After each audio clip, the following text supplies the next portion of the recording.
Ao verme que primeiro roeu as frias carnes do meu cadáver, dedico com saudosa lembrança estas memórias póstumas.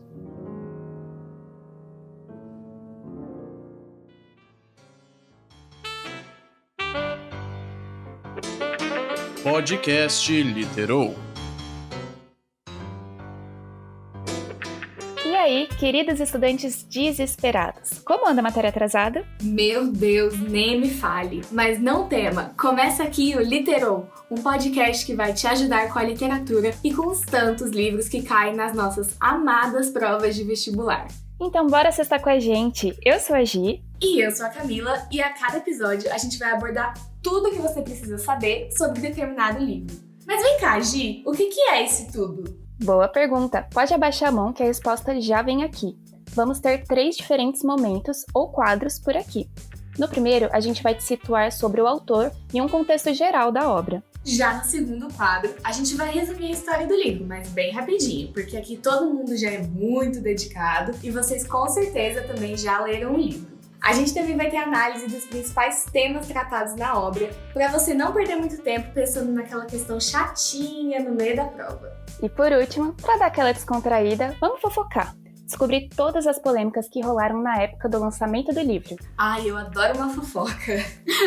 Certinho, então? Bora lá! No episódio de hoje, a gente vai falar dele, o famoso livro de Machado de Assis. E não é Dom Casmurro. Não! Hoje a gente vai falar sobre Memórias Póstumas de Brás Cubas. Vocês já devem ter lido no título, né, aqui do podcast, mas a gente precisa dar aquela palhaçadinha aqui, né? Então, solta o primeiro quadro aí.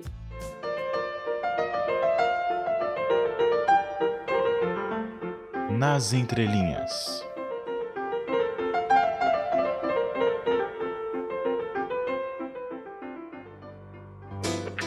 Machado de Assis nasceu no dia 21 de junho de 1839, no Rio de Janeiro, e morreu no dia 29 de setembro de 1908.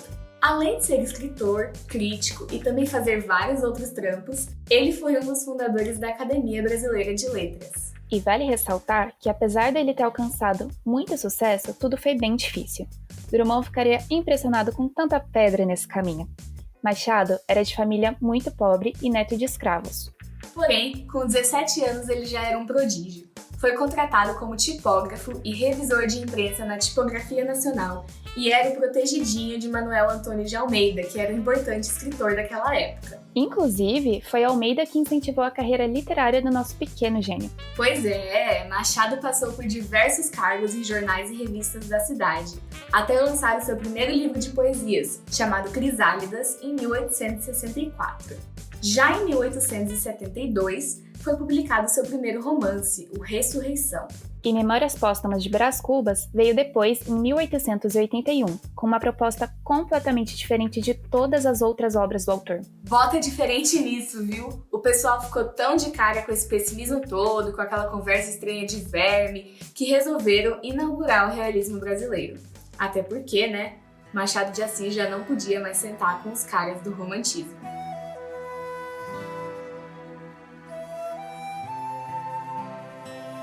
Então, se tem um movimento literário novo na área, é porque tem novas características. Anota aí. Em oposição ao romantismo, o realismo tratava de uma representação mais fiel da realidade, sem idealizações. As narrativas detalhadas e descritivas se passavam em ambientes sociais e cenários urbanos, muitas vezes abordando os problemas daquela cidade e das pessoas que viviam ali. Então os personagens eram pessoas comuns, com problemas comuns a todo ser humano, e o foco era mais uma análise psicológica deles. Então, resumindo, o realismo como um todo é uma grande crítica à sociedade daquela época e aos valores burgueses que estavam bem na moda. Mas agora chega, vamos logo para a estrela desse episódio. Quem é Brás Cubas? Que memórias são essas? Falar que ele morre é um spoiler? Veja agora no nosso próximo quadro.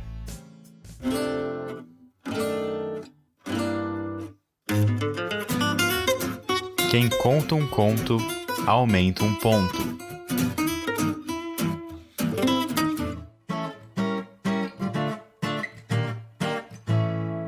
Memórias Póstumas de Brás Cubas é um livro bem curioso. Acho que a forma mais simples de descrever o romance é que se trata de um defunto contando a própria vida.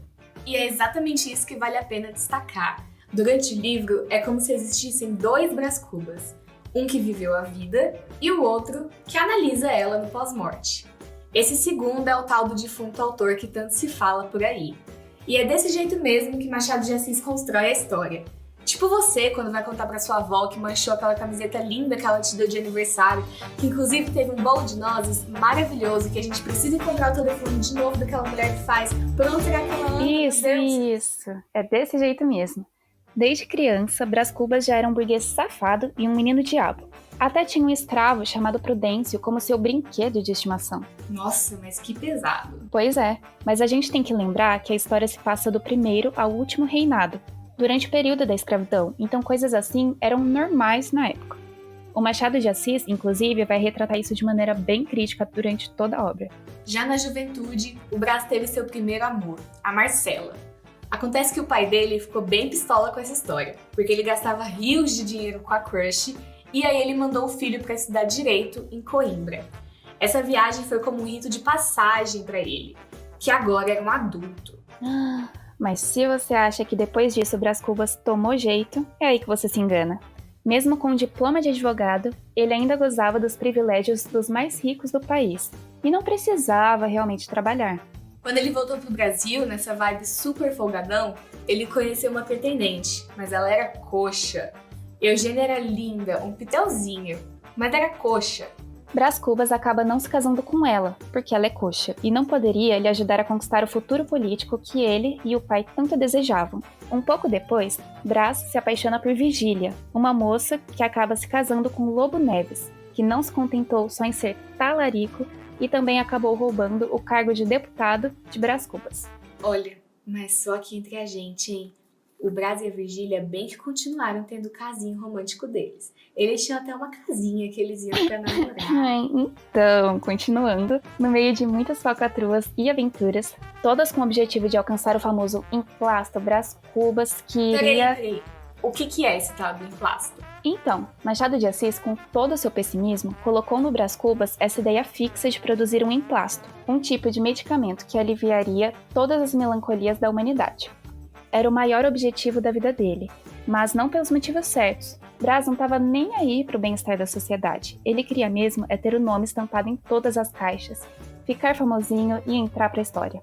E mesmo fazendo de tudo para alcançar o seu objetivo, Brás Cubas não teve sucesso. Aliás, conforme a gente vai chegando na morte dele, lá pro final do livro... Não, no final não, né? No começo.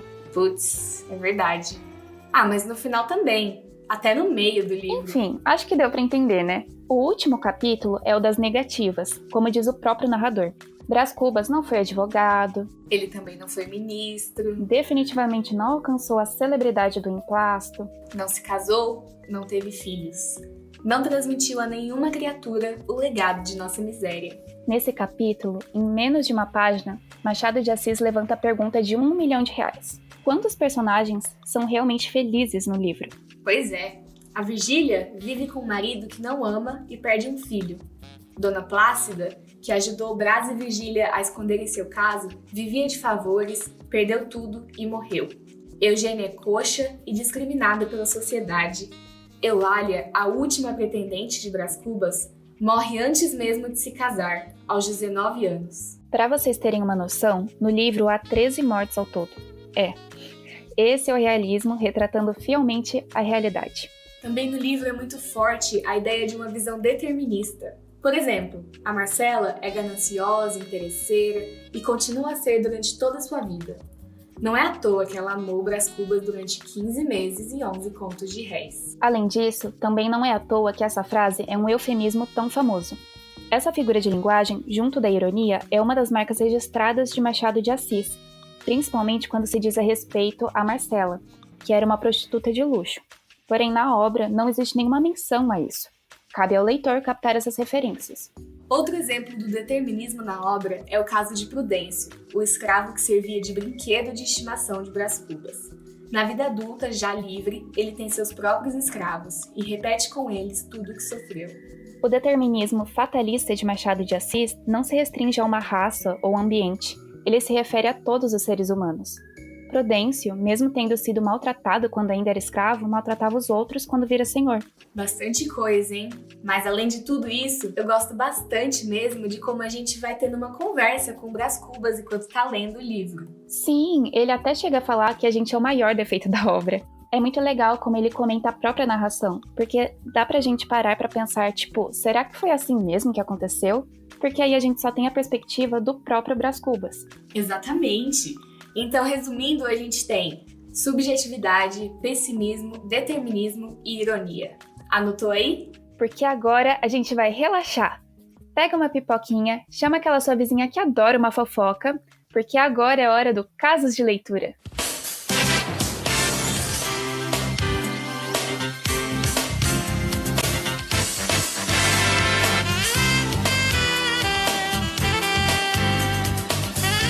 Casos de leitura.